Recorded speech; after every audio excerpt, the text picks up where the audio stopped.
بسم الله الرحمن الرحيم والحمد لله رب العالمين وصلى الله وسلم على نبينا محمد وعلى آله وصحبه أجمعين أما بعد نواصل أيها الإخوة القراءة والتعليق على أصول الإيمان للإمام المجدد محمد ibn Abdul Wahhab rahimahullah.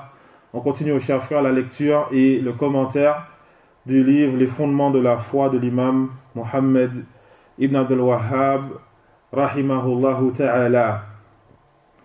Aujourd'hui le hadith, donc toujours dans le chapitre lié à l'apprentissage, l'incitation à l'apprentissage de la science.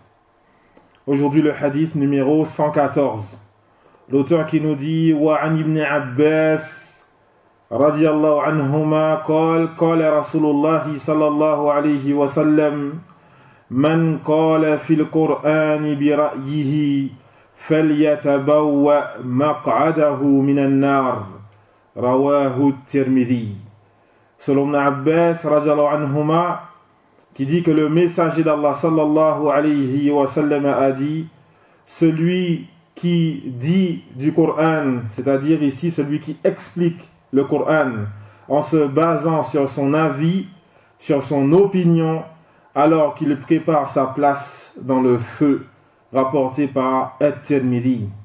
Hadith numéro 115, wa fi riwaya, dans une narration: Man qala fil Qur'ani bi ghayri ilmin falyatabawwa maq'adahu minan nar, rawahu At-Tirmidhi. Donc dans une autre narration, celui qui interprète le Coran sans science, alors qu'il prépare sa place dans le feu, rapporté donc par At-Tirmidhi. هذا الحديث أيها الإخوة حديث لا يصح. Ce hadith, au chers frères, n'est pas authentique. Pourquoi? Parce qu'il y a dans la chaîne de transmission Abdul A'la ibn Ya'la al-Tha'labi wa huwa da'if, et cet homme il n'est pas fiable. ولكن المعنى صحيح. Cependant la signification est vraie, c'est-à-dire qu'est-ce qui est voulu ici? النهي عن تفسير القرآن بالرأي. Ce qui est voulu, ce qui est correct ici, c'est l'interdiction d'expliquer le Coran en se basant sur son opinion. وهذا الأمر اتفق عليه العلماء. Les savants sont unanimes sur ce sujet, sur le fait qu'il n'est pas permis d'expliquer le Coran en se basant sur son opinion. Il y a aussi une autre narration qu'a cité Tirmidhi aussi dans son tafsir. Celui qui donc explique le Coran en se basant sur son opinion, celui-ci s'est trompé. C'est-à-dire même s'il a dit vrai, il s'est trompé. Parce que tu n'as pas le droit d'interpréter le Coran en te basant sur ton opinion.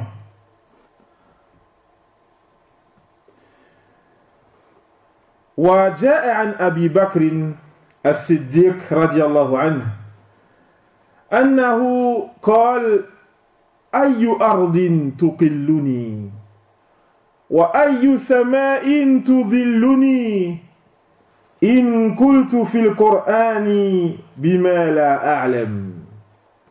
Abu Bakr as-Siddiq radiallahu anhu, il a été rapporté de lui qu'il a dit: quelle terre va me supporter et quel ciel va me couvrir si je dis du Coran ce que je ne sais pas. Si je dis du Coran ce que je ne sais pas, c'est-à-dire que la terre elle peut s'effondrer avec moi, le ciel il peut me tomber dessus si je dis du Coran ce que je ne sais pas. Abu Bakr radiyallahu anhu huna yushir ila khuturati hadha al-amr. Abu Bakr radiyallahu anhu ici il nous montre le danger de cet acte, le fait d'expliquer le Coran selon notre opinion. Allah tabaraka wa ta'ala qui nous dit dans son livre: Atakuluna ala Allahi ma la ta'lamun. Dites-vous d'Allah ce que vous ne savez pas. Dites-vous d'Allah ce que vous ne savez pas. Wa ayyuha al-ikhwa, kama qultu lakum, هناك من الأمور المهمة كذلك جاء أو ذكر ابن جرير وغيره من العلماء عن أبي مليكة أن ابن عباس رضي الله عنهما سئل عن آية.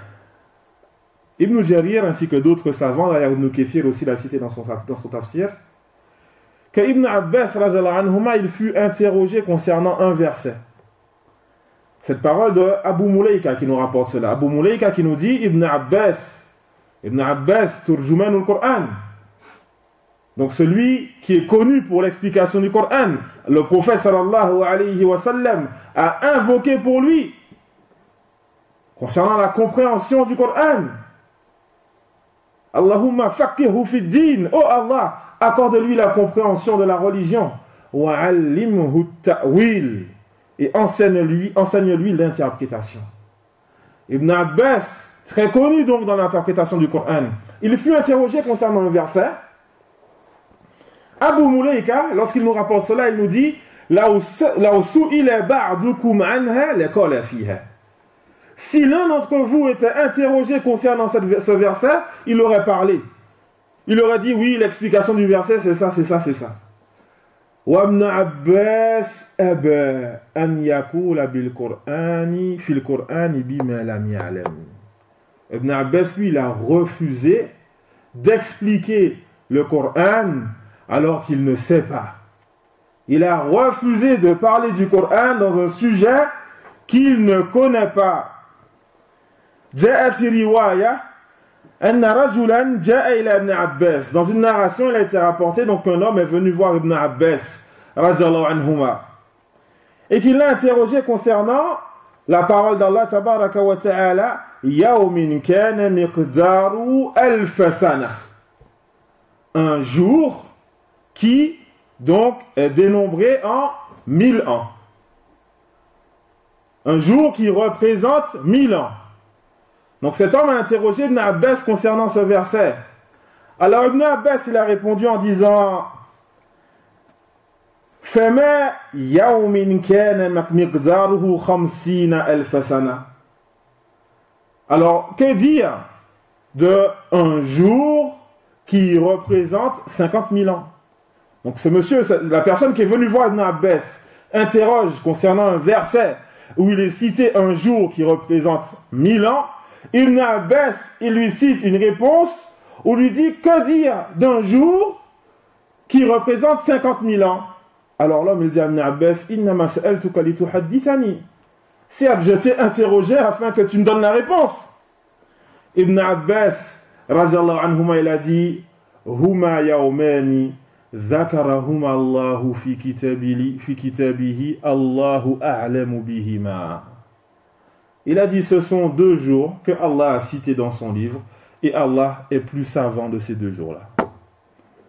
Et donc il a refusé de parler du Coran, d'expliquer ce verset alors qu'il ignore.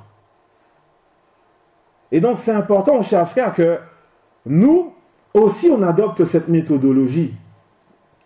C'est vraiment important. Subhanallah al-Ali al-Azim. Tafsir al-Qur'an bil-ra'y. Le fait d'expliquer le Coran en se basant sur son opinion, sur son ignorance, sur son hawa, sa passion. C'est grave, c'est dangereux, chers frères. Ce n'est pas un sujet de plaisanterie. Ibn Kathir, rahimahullah, ذكر لنا أن القرآن يفسر بالقرآن. Ibn Kathir, rahimahullah, nous dit que le Coran, il est expliqué par le Coran. Il se peut qu'il y ait un passage qui ne soit pas détaillé à un endroit, mais que Allah tabaraka wa ta'ala l'a détaillé à un autre endroit. Il explique. فالقرآن يفسر بالقرآن.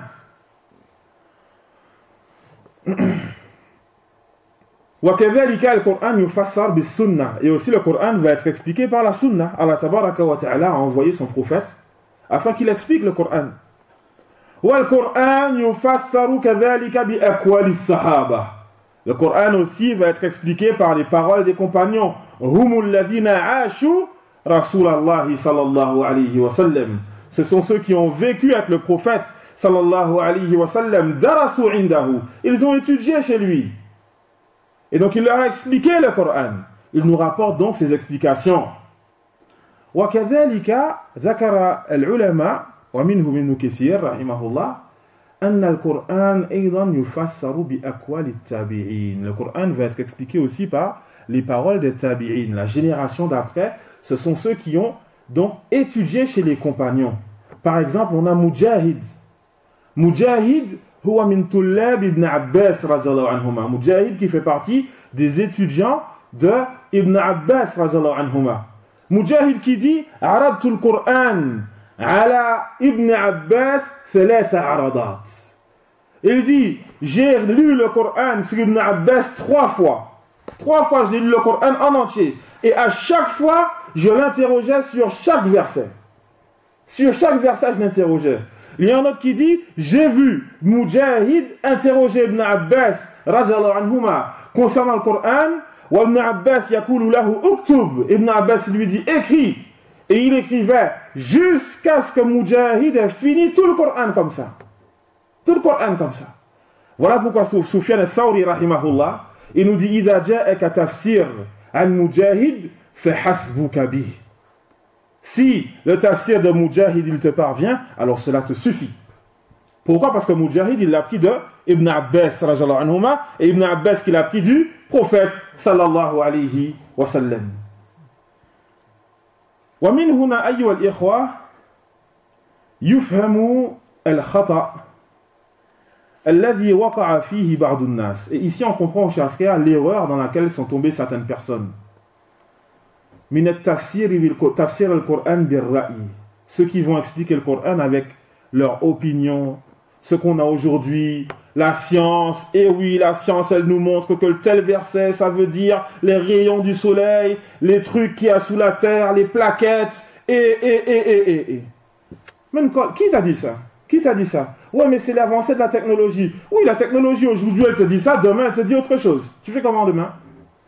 Si demain, ils te disent non, en fait, on a découvert que c'est autre chose, tu fais comment? Avant, tu disais les miracles du Coran. Quand je me suis converti, on m'a donné un livre, les miracles du Coran. Scientifique. Il n'y a pas une fois qu'all est Rasulullah. Il n'y a pas une fois qu'all est Sahaba. Non, scientifique. Et donc, il faut faire très attention à ça, aux chers frères. Ces gens qui vont expliquer le Coran en se basant sur leurs opinions. Le hadith numéro 116. عن أبي هريرة رضي الله عنه قال رسول الله صلى الله عليه وسلم من أفتي بغير علم كان إثمه على من أفتاه ومن أشار على أخيه بأمر يعلم أن الرشد في غيره فقد خانه رواه أبو داود. Et donc le hadith numéro 116 selon Abi Huraira radiyallahu anhu qui dit que le messager d'Allah sallallahu alayhi wa sallam a dit celui à qui une fatwa est donnée sans science. Celui à qui une fatwa est donnée sans science. Alors le péché est à celui qui a donné. Le péché est sur celui qui a donné la fatwa, qui a émis la fatwa. Et celui qui montre à son frère quelque chose, il le conseille de faire quelque chose, alors qu'il sait que ce qui est correct est ailleurs, alors celui-ci a trompé son frère. Rapporté par Abu Daoud. Au chercheur, donc le mufti, donc celui qui va émettre une fatwa, huwa alladhi yukhbiru an hukmillahi tabaraka wa ta'ala li'annahu ya'rifu ad-dalil. Et donc le mufti, c'est celui qui va donc informer du jugement d'Allah tabaraka wa ta'ala sur tel sujet, parce que c'est lui qui connaît la preuve. Fa al-mar'u matlub minhu an yas'ala ahl al-ilm. Et donc l'individu, il nous est demandé à tout un chacun de demander aux gens de science. فَلَوْ أَخْطَأَ الْمُفْتِي فَالْإِثْمُ عَلَيْهِ. Si le mufti, celui qui émet la fatwa, il se trompe, c'est lui qui prend le péché. فَلَوْ أَنَّ الرَّجُلَ تَحَرَّى فَذَهَبَ إِلَىٰ أَعْلَمْ مَنْ يَسْتَطِيعُ الرُّسُولَ إِلَيْهِ فَسَأَلَهُ فَأَخْطَأَ هَذَا الْمُفْتِي فَلَا شَيْءَ عَلَى السَّائِلِ. Si une personne, donc, elle fait les efforts d'aller interroger la personne qui, selon elle, a le plus de science, le plus de crainte d'Allah tabaraka wa ta'ala, celle qui connaît le mieux, à qui? Donc la personne qu'elle puisse atteindre, bien entendu. Et donc la personne fait l'effort pour arriver jusqu'à cette personne, l'interroger. Puis la personne qui répond à la question, elle se trompe concernant le halal et le haram, elle se trompe. Alors ici, le péché est pour celui qui a répondu à la question, celui qui a émis l'avis juridique, pas celui qui a posé la question. Contrairement à ceux qui jouent. Ils cherchent des gens qui vont leur rendre licite certains sujets. Comme on a, par exemple, dans les sujets de divorce. Sujet de divorce, passion totale. C'est vraiment, il y en a qui cherchent, ils savent très bien que le jugement, il dit que la garde, elle est à un tel, mais ils vont chercher une personne qui émet une fatwa qui va dans leur sens pour dire non, l'enfant, il est à moi. Il est pour moi. Et donc, ils vont chercher comme ça. Comme on a aussi à notre époque, masha'Allah, عندنا هؤلاء الذين يبحثون عن عالم يجوز لهم الكذب. On a des personnes à notre époque qui cherchent des savants qui leur rendent licite le mensonge. Le mensonge. Concernant quel sujet? Le vaccin. Le vaccin. وَمَا أَدْرَاكَ وَمَا الْفَاكسِن هَذَا. Hein? Ils cherchent des méchéirs qui leur disent oui, tu peux aller voir un tabib, tu peux aller voir un médecin, qui te disent tiens, la baisse habille. La baisse, il peut mentir, le docteur. Et toi, après, derrière, tu peux mentir aussi, toi aussi, en disant tenez, regardez, j'ai un QR code, je suis vacciné, mashallah, allez, etc., etc. Hein? Et donc, les gens cherchent des fatawas qui leur rendent licite le mensonge. Rappelez-vous le hadith fi sahihayn. Le prophète sallallahu alayhi wa sallam qui nous dit Ala uhaddithukum, ala unabbi'ukum bi akbaril kaba'ir. Puis-je vous informer des plus grands mensonges, des plus grands péchés? Il a dit ça 3 fois. Les compagnons qui ont dit Bala ya Rasulallah, bien sûr, ô messager d'Allah, informe-nous. Il a dit Al-ishraku billah. Donc, premier péché. Il a dit le fait d'accorder un associé à Allah. Le polythéisme. Deuxième péché, il a dit sallallahu alayhi wa sallam, uququl walidayn. Le mauvais comportement envers les parents. Al-uquq. Qui est le contraire du bon comportement. Et donc tout ce qui ne fait pas partie du bon comportement tombe dans le mauvais comportement. Et ensuite, le prophète, donc le narrateur, il nous dit wa kana muttaki'an. C'est-à-dire donc, il s'appuyait donc sur quelque chose. Alors il s'est redressé. Pour montrer que là, on va aborder quelque chose qui est sérieux là. Il était appuyé, le prophète sallallahu alayhi wa sallam, il s'est redressé.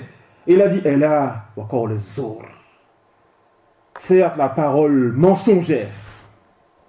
Certes, la parole mensongère. Et aujourd'hui, il y a des personnes qui t'envoient des questions. Ya Abdel Karim, est-ce que je peux ça pour le vaccin, mon fils ou ma fille ou je sais pas qui? Hein? Lorsque tu leur dis non, là, il y a 12, ils te disent, tu peux demander un cheikh pour moi? Billah, y aller. Tu crois que je vais envoyer la question? Et donc, vraiment, cher frère, c'est grave. Il faut qu'on fasse attention. Il faut qu'on craigne Allah, tabaraka wa ta'ala. Il faut vraiment qu'on craigne Allah, tabaraka wa ta'ala, concernant ce genre de sujet. Il y a des frères, ils le vendent carrément. Subhanallah al-Ali al-Azim. Qu'Allah nous préserve. Vraiment, les frères, on est vraiment à une époque où on tombe sur des choses qui sont étonnantes. Des choses étonnantes. Et donc, oh chers frères, il faut faire attention à ce qu'on fait. On demande à Allah tabaraka wa ta'ala de nous protéger tous. وفي هذا الحديث أيها الإخوة أنه يجب على المفتي أن يتقي الله تبارك وتعالى. Il y a dans ce hadith aussi, aux chers frères, que le fait que le mufti, celui qui émet une fatwa, il doit craindre Allah tabaraka wa ta'ala. Il doit craindre Allah tabaraka wa ta'ala et faire attention, ne pas se précipiter. Il vaut mieux dire aux gens, je ne connais pas, que de tomber dans ce péché. Mais le problème, c'est que, malheureusement, كثير من الناس يفكرون في قول الناس فيهم. Beaucoup de personnes pensent à ce que les gens vont dire d'eux, mais ils ne pensent pas à Allah tabaraka wa ta'ala, est-ce qu'il est satisfait d'eux.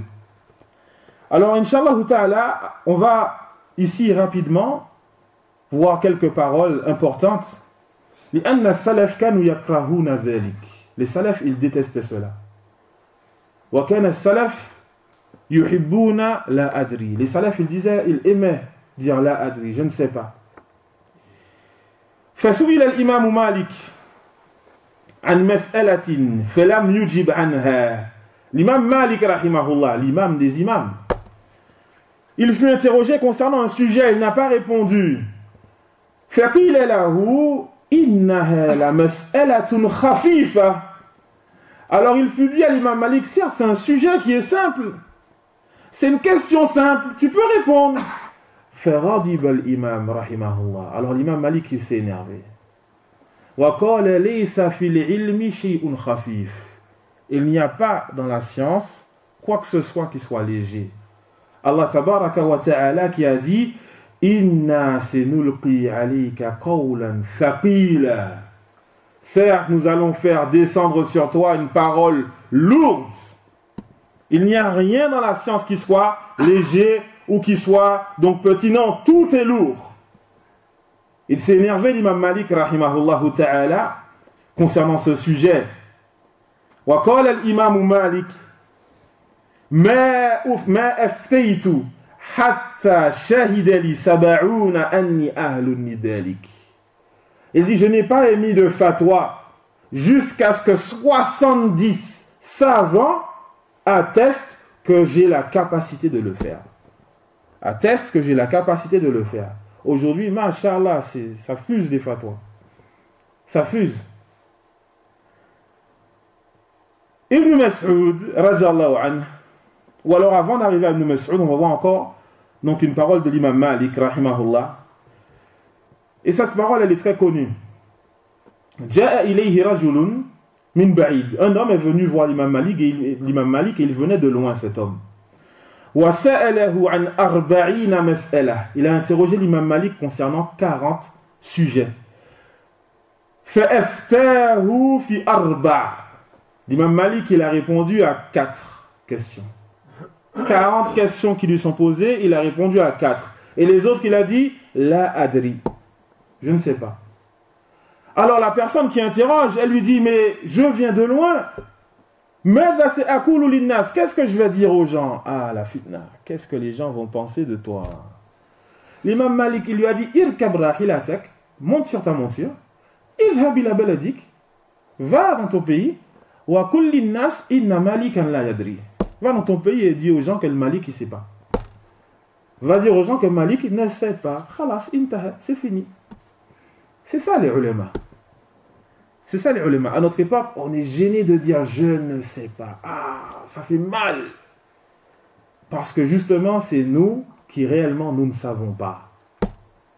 C'est nous qui réellement nous ne savons pas. Parce qu'on a cette maladie, on n'a pas la crainte d'Allah. Tabaraka wa ta'ala. Ibn Mas'ud, radiyallahu anhu, il nous dit Wallahi, il jure. Il dit Wallahi. Inna alladhi yufti an-nasa fi kulli ma yas'alunahu la majnun. Il dit par Allah, celui qui émet des fatwas aux gens dans toutes les questions qui lui sont posées, celui-ci est fou. Celui-ci est fou. Hein? Aujourd'hui, machallah, on a des sites carrément, réponses aux questions, si, ça. Aujourd'hui, machallah, questions-réponses, etc., etc. Il n'y a pas de crainte. Ibn Battah rahimahullah, donc ça c'est la parole d'Ibn Mas'ud. Ibn Battah rahimahullah, il cite cette parole et il fait un commentaire. Il dit Aktharul muftin fi zamanina hadha majanin. Ibn Battah, qui est mort en 387 de l'Hégire, il nous dit la majorité des muftis à notre époque sont fous. Parce qu'ils répondent concernant toutes les questions qui leur sont posées. Les sahaba, ils n'étaient pas comme ça. Et donc, il faut vraiment qu'on fasse attention à ce sujet, ô chers frères, le fait qu'on craigne Allah tabaraka wa ta'ala, qu'on craigne le fait de tomber dans le péché, au lieu de craindre l'opinion des gens. وَهَذَا هُوَ السُّنَّةِ قَوْنُكَ تَقُلْ لَا أَدْرِي. C'est ça la sunna, le fait que tu dis je ne sais pas. سُئِلَ النبي صلى الله عليه وسلم عن أي بلد شر. Le prophète sallallahu alayhi wa sallam, il fut interrogé concernant lequel des endroits est le pire. Lequel des endroits est le pire? Alors il a dit sallallahu alayhi wa sallam, la adri hatta as'ala Jibril. Je ne sais pas, jusqu'à ce que je demande à Jibril. Alors lorsque Jibril est venu, le prophète sallallahu alayhi wa sallam lui a demandé, Jibril, il lui a dit aswaquha, les marchés. Et oui, vous savez, ces endroits que nous on aime tant, mashallah, ou plutôt pas nous, plus les sœurs. Hein? Ces endroits que les sœurs elles aiment tant, mashallah, marcher, je ne sais pas, etc. Hein? Les après-midi marchés, les matinées marchés, parfois, il y en a qui ont du mal à se réveiller pour faire tout ce qu'il y a à faire à la maison, mais le jour du souk, mashallah, après Fajr, tout le monde est debout. Il faut y aller. Et donc, ces endroits donc, sont des endroits, donc, les pires des endroits. Et pour finir, le dernier hadith, Inch'Allah ta'ala, d'ailleurs, excusez-moi, ce hadith qu'on vient de voir, le hadith donc d'Abi Huraira, c'est un hadith qui a été authentifié par, ou du moins, Cheikh Al-Albani, il a jugé que le hadith, il est correct. Cependant, il y a un problème dans la chaîne de transmission, c'est que Amr ibn Abi Nu'aymah, il est majhoul, il est inconnu. Il est inconnu et donc, certains de nos méchéirs, ils voient que ici, il n'y a pas suffisamment, il n'y a pas de chaîne de transmission qui vont renforcer cette faiblesse. Cependant, la signification du hadith est authentique, bil ijma', selon l'unanimité des savants. L'unanimité des savants sont unanimes sur le fait que le sens du hadith est correct. Et d'ailleurs, au Shafkar, ça c'est une des misas de l'imam Mohammed ibn Abdel Wahhab. C'est une des particularités de cet imam, c'est que même quand il cite un hadith qui est faible, le hadith il peut être faible, mais ce qui a été cité dans le hadith est appuyé par d'autres fondements de notre religion. Et ça fait partie des particularités de cet imam, rahimahullahu ta'ala. Donc le dernier hadith d'aujourd'hui, inshallah ta'ala, le hadith numéro 117, An Muawiyah, anna an-nabiyya sallallahu alayhi wa sallam naha anil ughlutat. Et donc selon Muawiyah, que le prophète sallallahu alayhi wa sallam a interdit al-ughlutat, rapporté par Abu Daoud. Ce hadith aussi, il n'est pas correct. Al-ughlutat, qu'est-ce que c'est? On a déjà vu ce sujet. Ce sont les questions qui sont posées afin de mettre donc la personne qui est interrogée dans la gêne. Afin de mettre la personne qui est interrogée dans la gêne ou afin que la personne qui pose la question montre sa science. Ou alors, le fait de poser une question où tu sais que la personne qui est interrogée va se tromper. Voilà la définition que les savants nous ont donnée de al-ughlutat. Et il n'y a nul doute sur le fait que ça, c'est interdit. Et ce sujet-là, on l'avait déjà vu dans un hadith, la parole du prophète sallallahu alayhi wa sallam, innama ahlaka alladhina min qablikum kathratu masailihim. Certes, ceux d'avant vous qui se sont donc égarés, certes, les peuples d'avant vous ont été égarés par le grand nombre de questions qu'ils posaient. Et ce qui est voulu par question ici, on l'a déjà expliqué, et parmi les sens, il y a donc al-ughlutat. Donc ces questions qui sont posées pour mettre la personne interrogée dans la gêne. On va arrêter là donc pour aujourd'hui, inshallah ta'ala, et on continue demain, bi'idnillahi ta'ala, waffaqallahu al-jami' lima yuhibbuhu wa yardah, wa sallallahu wa sallam ala nabiyyina Muhammad wa ala alihi wa sahbihi ajma'in wa jazakumullahu khairan.